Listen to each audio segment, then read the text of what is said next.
देवों के देव महादेव जो आदि और अनंत हैं, इनकी महिमा की कथाएं प्राचीन काल समय से लेकर अभी तक देखने और सुनने को मिलती हैं। सावन के पावन महीने में जहां श्रद्धालु की बाबा भोलेनाथ पर जलाभिषेक करने को लेकर भारी भीड़ उमड़ती है, तो वहीं नाग पंचमी के दिन के मौके पर शिवालयों में श्रद्धालुओं की काफी भारी भीड़ देखी गई। ऐसे ही प्राचीन काल समय से चलती आ रही जंगलों के बीच स्थित एक शिवालय की कथा अपरंपार है। 1621 में अंग्रेजों के समय से स्वयं प्रकट हुए महादेव से जहां अंग्रेज मजबूर हो गए, जिसके कारण वहां आसपास के इलाकों तक कुछ भी चीज का वहां निर्माण नहीं करा पाए, थक हार कर अंग्रेज दूसरी जगह निर्माण किए जो पुरुलिया रोड में आज भी स्थित है। श्रद्धालु की श्रद्धा जरुआ टांड बुढ़ा बाबा पर है। वहीं कहा जाता है कि श्रद्धालु की मांगी गई कामना कभी खाली नहीं जाती। 10 गांव के बीच में बसी जंगलों के बीच ये मंदिर काफी चर्चित और मशहूर है। आसपास के गांव नारायणपुर, सियालदह, चौरा, चाकुलिया, भांगा बाजार, कमलढी, मधु टांड, पाथ टांड, भेवा टांड, बहादुरपुर स्थित है। हम बात कर रही हैं बोकारो के चौरा बस्ती के नारायणपुर गांव में जंगलों के बीच स्थित जरुआ टांड बूढ़ा बाबा मंदिर की।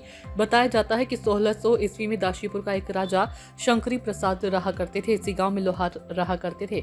उन्होंने देखा कि एक पत्थर निकला हुआ है। उन्होंने पत्थर समझकर जब पत्थर पर हामर चलाया तो उस पत्थर से दूध की धारा बहने लगी। वहीं दूध की धारा से दूधी गड़िया तालाब जो कुछ दूरी पर स्थित है, जो आज भी मशहूर है।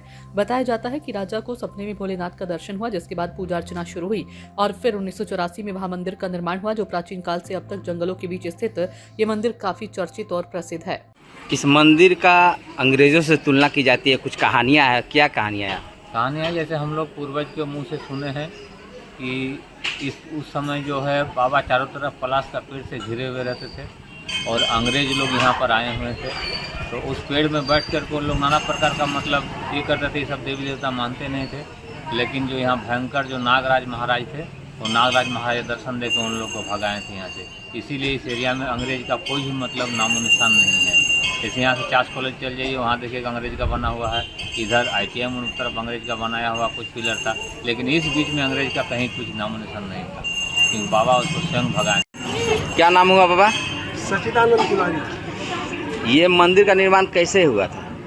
मंदिर का निर्माण तो 1984 में निर्माण हुआ। पंचग्राम मिलकर यहाँ के जो वृंदावन तिवारी थे, उन्हीं के कंटमल के द्वारा अदर गांव से मिलकर मंदिर को बनाया गया। और यह मंदिर बाबा का प्रादुर्भाव कब हुआ यह तो कहना मुश्किल है, लेकिन 1600 ईस्वी में यहाँ राजा रहते थे शंकरी प्रसाद काशीपुर का। तो यहाँ सामने लोहार रहते थे। लोहार ने उसको देखा कि एक दिन यहाँ पत्थर निकला हुआ है। उन्होंने पत्थर समझकर बाबा के ऊपर हमर चलाया, जिससे दूध निकला। वह दूध निकल कर एक खेत भर गया, जिसका नाम अभी तालाब है, दूधी गड़िया के नाम से प्रसिद्ध है। क्या नाम है बाबा आपका? मेरा नाम भोलानाथ घोषाल है। ये जंगल के बीचों बीच मंदिर का निर्माण कैसे हुआ था? ये मंदिर तो बाबा मतलब आदि है, अनादि है, इनका कोई अंत नहीं है। लेकिन हम लोग का पूर्वज जो बोलते थे कि पहले मतलब बाबा पलाश का पेड़ से चारों तरफ से घिरे हुए थे।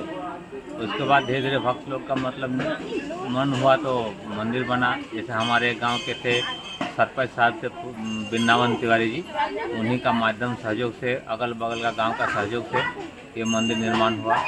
उसके बाद धीरे धीरे और भी भक्त लोग का कृपा से मतलब प्रोग्रेस। तो धारणा में थी तो बाबा उसको मतलब स्वप्न के माध्यम से मतलब दर्शन दे करके उसको यहाँ से विदा किए।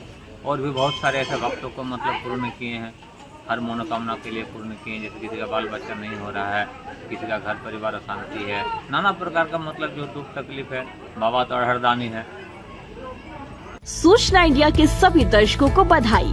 अब आप सूचना इंडिया देख सकते हैं जियो TV चैनल नंबर 4053 पर भी। साथ ही सूचना इंडिया के सभी सोशल प्लेटफॉर्म इंस्टाग्राम, फेसबुक और ट्विटर से जुड़े और पाएं आपके क्षेत्र से जुड़ी हर एक खबर।